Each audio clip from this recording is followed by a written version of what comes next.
Thank you छात्रों। आज हम 10वीं कक्षा के गणित पाठ्य पुस्तक के प्रश्नावली 1.4 के तीसरा प्रश्न ले रहे हैं। प्रश्न है कि कुछ वास्तविक संख्याओं के दशमलव प्रसार नीचे दर्शाए गए हैं। प्रत्येक स्थिति के लिए निर्धारित कीजिए कि यह संख्या परिमेय संख्या है या नहीं। हमको यह निर्धारित करना है कि यह संख्या जो है परिमेय संख्या है या नहीं है। यदि यह परिमेय संख्या है और P/Q के रूप की है तो Q के अभाज्य गुणनखंडों के बारे में आप क्या कह सकते हैं। इसका पहला प्रश्न है 43.1 2 3 4 5 6 7 8 9। इसके बाद यह पूरा कट जा रहा है। 43.1 2 3 4 5 6 7 8 9 के बाद इसकी पुनरावृत्ति भी नहीं हुई है, यानी यह पूरा दशमलव के 1 2 3 4 5 6 7 8 9 अंकों के बाद पूरा कट गया। तो परिमेय संख्या हम किसे कहते हैं? जिसे P/Q के रूप में हम व्यक्त कर देते हैं, यानी भिन्न के रूप में जिसे बनाया जा सके। तो चूंकि यह शांत दशमलव है, क्या है? यहां हम लिखेंगे कि यह दशमलव प्रसार शांत है, इसलिए यह एक परिमेय संख्या है। यह एक परिमेय संख्या है। ठीक है। अब इसके हम हर के बारे में क्या कह सकते हैं? इसलिए हर के गुणनखंड के बारे में हम कह सकते हैं। हर के अर्थात Q के गुणनखंड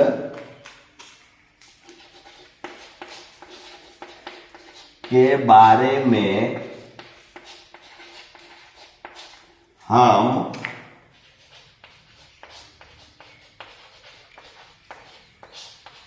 कह सकते हैं कि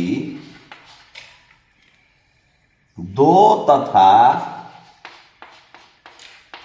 5 के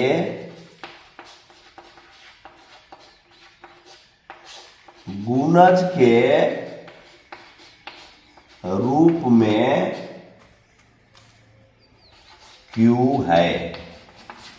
Q जो है, हर जो है वो 2 तथा 5 के गुणज के रूप में है, इसलिए दशमलव प्रसार 9 अंकों के बाद शांत हो गया है। ठीक है। यह एक परिमेय संख्या है और इसका हर Q के लिए हम यह कह सकते हैं कि Q जो है 2 तथा 5 या केवल 2 या केवल 5 के गुणनखंड के रूप में है। अब इसका दूसरा प्रश्न आप देख रहे हैं, दिया हुआ है 0.12 0 12 0 0 12 0 0 0 12 0 0 0 0 इस तरह से डॉट, यानी इसी स्थिति में अनंत तक जाएगा। 12 के बाद 1 शून्य है, फिर 12 के बाद 2 शून्य है, 12 के बाद 3 गो शून्य है, यानी संख्याओं का जो क्रम है वो निश्चित रूप में नहीं बढ़ रहा है। यहाँ 1 शून्य है, यहाँ 2 शून्य है, यहाँ 3 शून्य है, यहाँ 4 शून्य है। लिखेंगे कि इसलिए यह एक अपरिमेय संख्या है। यह एक अपरिमेय संख्या है, अर्थात इसको हम किसी भी परिस्थिति में भिन्न के रूप में P/Q के रूप में S/T के रूप में, यानी भिन्न के रूप में किसी भी परिस्थिति में हम नहीं लिख सकते हैं। इसलिए यह क्या हो गया? एक अपरिमेय संख्या हो गया। तो जब अपरिमेय संख्या होगा तो उसका हर संभव नहीं होगा। जहां Q बराबर नहीं है 0, तो हम Q के विषय में कुछ नहीं कह सकते हैं। ठीक है। अब देखिए प्रश्न नंबर 3 है 43.1 2 3 4 5 6 7 8 9 के ऊपर लाइन दिया हुआ है। ठीक है। रेखा कोष्ठ जैसा किया हुआ है। इसका मतलब होता है कि यह पूरा संख्या विभाजित नहीं है। 1 2 3 4 5 6 7 8 9, 9 के बाद फिर भाग देने पर 1 आएगा, 2 3 4 5 6 7 8 9, फिर 1 2 3 4 5 6 7 8 9। इसी की पुनरावृत्ति होते रहेगी बार बार, पूरी तरह से विभाजित नहीं है। तो जब पुनरावृत्ति होगी तो भी यह परिमेय संख्या है, ठीक है ना। लिखेंगे चूंकि यह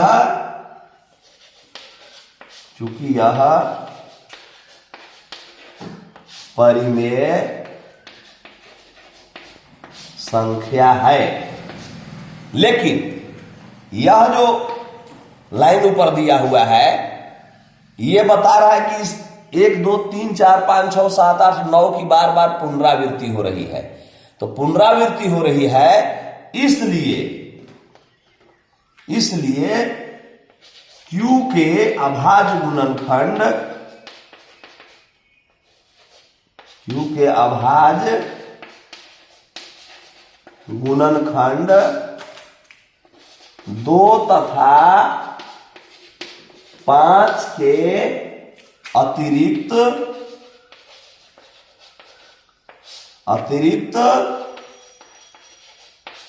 अन्य संख्या भी होगा। क्योंकि यह दशमलव के बाद क्या है, अशांत आवर्ती है, शांत नहीं है लेकिन आवर्ती है, उसी की पुनरावृत्ति बार बार होता है। इसलिए यह परिमेय संख्या तो है, लेकिन जब इसका हम हर का Q का अभाज्य गुणनखंड करेंगे तो सिर्फ 2 या 5 या 2 और 5 दोनों को छोड़ करके अतिरिक्त संख्या भी 3 7 इस प्रकार से 13 भी गुणनखंड के रूप में आएगा, तभी यह क्या है, अशांत आवर्ती है। धन्यवाद। चैनल पर नए होंगे चैनल को सब्सक्राइब करेंगे, वीडियो को लाइक शेयर करेंगे। बहुत बहुत धन्यवाद।